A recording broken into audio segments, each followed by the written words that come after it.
दिल्ली में श्रद्धा murder case हुआ, उसके बाद अब मुंबई में श्रद्धा मर्डर केस पार्ट 2 हुआ है। जी हां, मुंबई में दरअसल एक शख्स जिसका नाम मनोज था, उसने अपनी जो लिव इन पार्टनर थी उसके 100 से ज्यादा टुकड़े किए। घर के अंदर उसने इस घटना को अंजाम दिया। 3 दिन तक वो टुकड़े करता रहा और इसके बाद मैं आपको और बात बताऊं, इस मामले में पुलिस ने आरोपी को गिरफ्तार कर लिया है। ठीक ऐसा ही मामला 2 दिन पहले सामने आया है बेंगलुरु से, जहां पर एक लड़का है जो दिल्ली का रहने वाला है, अर्पित उसका नाम है। उसने अपनी जो दोस्त थी, गर्लफ्रेंड थी, उसकी हत्या कर दी, ऐसा इनिशियली पुलिस का कहना है। हालांकि जो डेड बॉडी मिली है वो फंदे से लटकी हुई ना मिलकर जमीन पर मिली है, तो ऐसे में कई आशंकाएं जन्म दे रही है। तीसरी घटना जो है वो लखनऊ की है, जहां पर अभी अभी थोड़ी देर पहले शाहिद नाम के एक लड़के ने एक लड़की की हत्या कर दी। यानी 3 बड़ी घटनाएं देश से।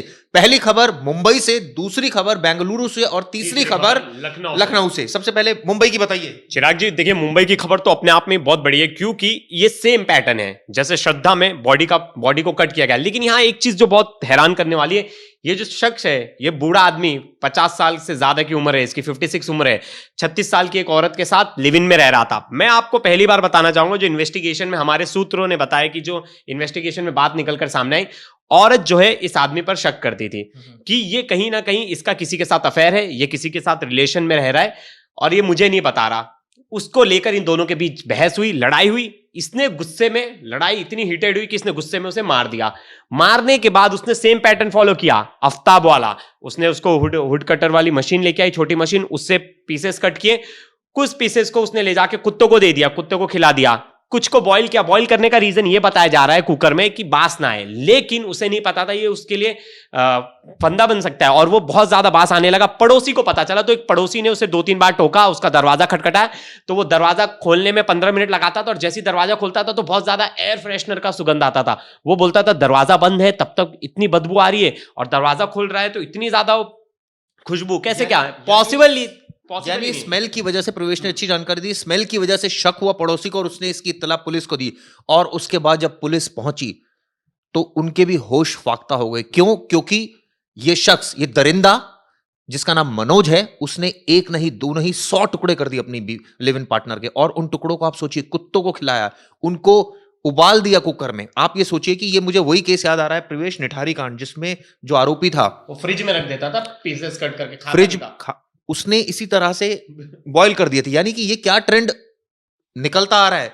अब तो, अभी तक तो हमने श्रद्धा मर्डर केस देखा जिसमें घिनौनी वारदात हुई, अब तो ये हर जगह से इस तरह की वारदातें सुन रहे हैं। मुझे तो लग रहा है पिछले अगर 1.5-2 महीने की बात करें तो हमने 4-5 ऐसे केसेस बना लिए हैं। 4-5 मुझे तो बहुत लगता है। मुझे तो ऐसा लगता है लिव इन रिलेशन के ही इतने ज्यादा केसेस आ चुके हैं, और वो भी इतने ब्रूटल तरीके से हत्याएं, मतलब इतना ज्यादा दरिंदगी, ये सिर्फ लिविंग रिलेशन से ही निकल के आ रहा है। आप हाल फिलहाल में देख लीजिए, आप अभी देख लीजिए बेंगलुरु का केस। गुस्सा, इतना गुस्सा कि आप टुकड़े पर टुकड़े किए जा रहे हो, आप कटर ला रहे हो, आपका दिमाग संतुलन में नहीं है, आप बॉडीज को कट कर रहे हो। आपको ये अंदेशा नहीं है कि बॉडी जब आप कट करोगे उससे स्मेल आएगी, पड़ोसियों को शक हो जाएगा, ऑब्वियसली आप पकड़े जाओगे, बाद में जेल हो सकती है। उसके बावजूद इस तरह की घटना, ऐसी कौन सी ईगो हर्ट हो रही है भैया? ऐसी कौन सी आपकी उस लेडी ने आपको क्या गलत टोका? उसने सही तो टोका। अगर आप इलिसिट रिलेशनशिप में हो तो क्या उसका फर्ज नहीं बनता वो टोके आपको? उसके बावजूद इस तरह की घटनाएं हो रही है।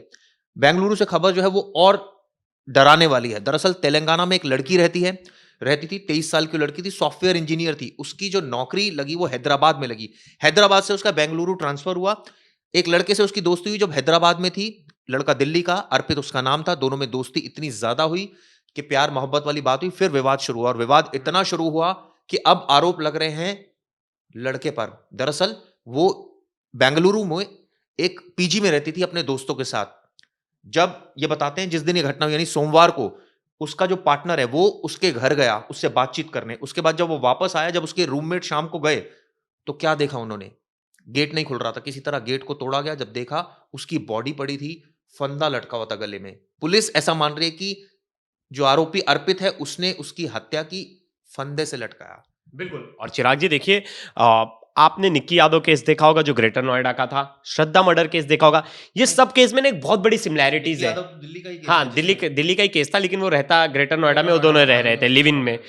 लेकिन आपको ना इन सब केस में ना एक सिमिलैरिटी दिखेगी, घर से झूठ बोल के रह रहे थे, लिव इन में जो रह रहे थे, घर वालों को नहीं पता था इनके कोई ऐसे रिलेशन के बारे में, घर वाले भी ध्यान नहीं रख रहे थे। बिल्कुल बिल्कुल, मैं तो कहूंगा कि दिल्ली में भी बहुत सारे कपल्स हैं जो लिव इन में रहते हैं, बहुत सारे स्टूडेंट्स हैं जो लिव इन में रहते हैं दूसरे स्टेट जाके।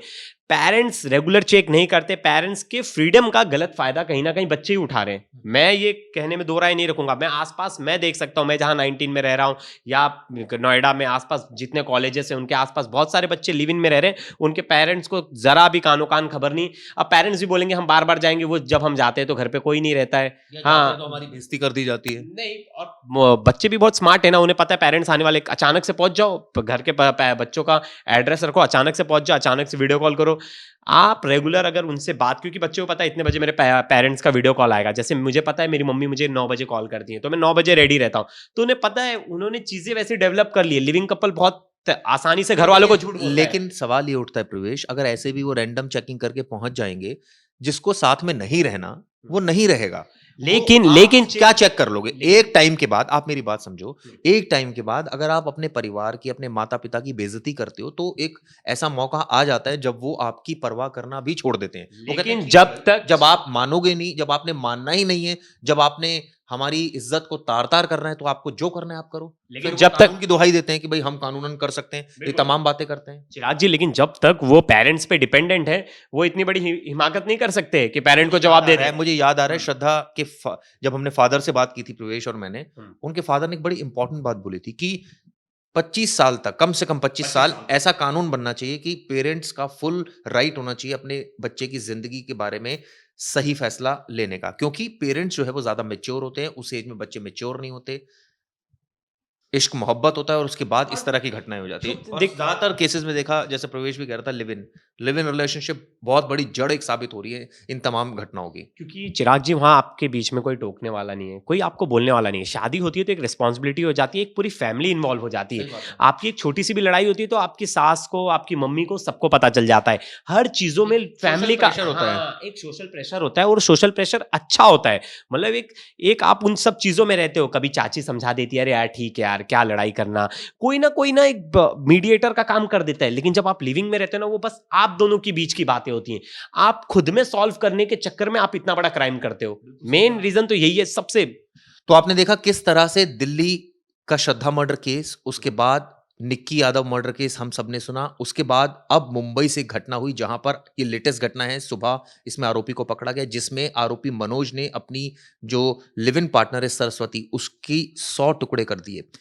साथ साथ खबर आई बेंगलुरु से भी, जहां पर एक लिव इन पार्टनर जो है, जो लिव इन पार्टनर नहीं कहूंगा, यहां मैं उसकी गर्लफ्रेंड कहूंगा, उस लड़की की संदिग्ध परिस्थितियों में मौत हो गई, उसको हत्या पुलिस मानकर चल रही है, अभी जांच की जा रही है।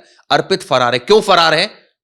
अगर उसने कुछ नहीं किया है तो। तीसरा मामला अभी अभी लखनऊ से है, जहां पर एक 16 साल की, 16 भी नहीं कहूंगा मैं, 14 साल की नाबालिग लड़की की रेप के बाद हत्या कर दी गई। इस मामले में भी पुलिस की जांच जारी है, आरोपी शाहिद को पकड़ लिया गया है। तो ये तीनों केस हमने आज आपसे डिस्कस किया, आपको बताया किस तरह से ये घटनाएं चौंका रही हैं, हैरान कर रही है। वीडियो कैसा लगा दोस्तों जरूर बताइए। धन्यवाद।